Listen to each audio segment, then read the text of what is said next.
Yeah, the exit in the BBL Cup, it is what it is. I think I'm more concerned about the way we performed today.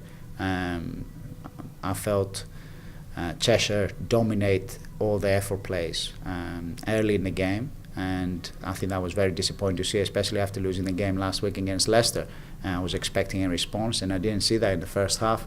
Second half, we picked it up, and we were able to get the game very close at the end in the last couple of minutes. It could have gone either way, but for me, we got to do a better job of committing to defense, and we've got to dominate effort plays. And when I'm talking about effort plays, is loose balls, simple things. If there's a ball on the floor, we've got to be the first guys to want it. And I felt Cheshire wanted the game more than we did. Well, you guys did turn it around in that fourth quarter, and you managed to get it to within 3 points, and you had that chance in that final possession to tie the game with a 3. You called that timeout before that possession. Were you going for that 3-pointer? Was it more of a quick 2 and a score, or was it just what the defense gave you?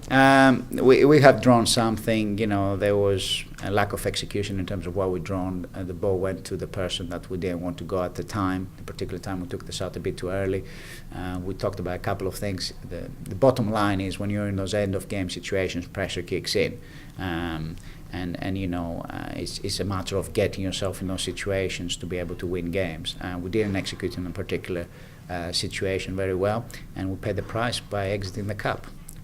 I know last week we spoke about how turnovers played in that game against Leicester. Of course, tonight, 20 turnovers. How much part did that play? Was it a huge part? Right? Oh, it's a huge part, the 20 turnovers, of course. But the thing is, it's not just turning over the ball. It's those live turnovers that the team is able to go and convert the other way. So they get so we turn over the ball 20 times, but they get 18 points out of those turnovers, which is, huge in terms of their offensive production. They get there, they get 18 points of that, then they get 17 offensive rebounds, and they score another 17 points. Then suddenly, you have a team scoring 30, 35 points, more or less half of their points from our mistakes, and giving them second chance opportunities.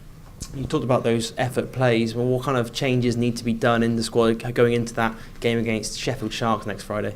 We've got to be physical, and we've got to play every possession like it's the last possession, and we've got to do it first on the defensive end, and then that will flow into the way we approach the things on the offensive end. But I think for me is we've got to be ready to compete in this league. You have some guys that are very athletic, you have some big, long athletic guys, and you've got to be ready to compete and go out there and play. And Sheffield is a very tough place to go and play up there. So what we need to do is work hard in practice, prepare ourselves physically and mentally, and we've got to go there and respond. And we didn't do that this week, which was disappointing for me. But we have an opportunity ahead of us to go and show what we're made of. So look forward to that.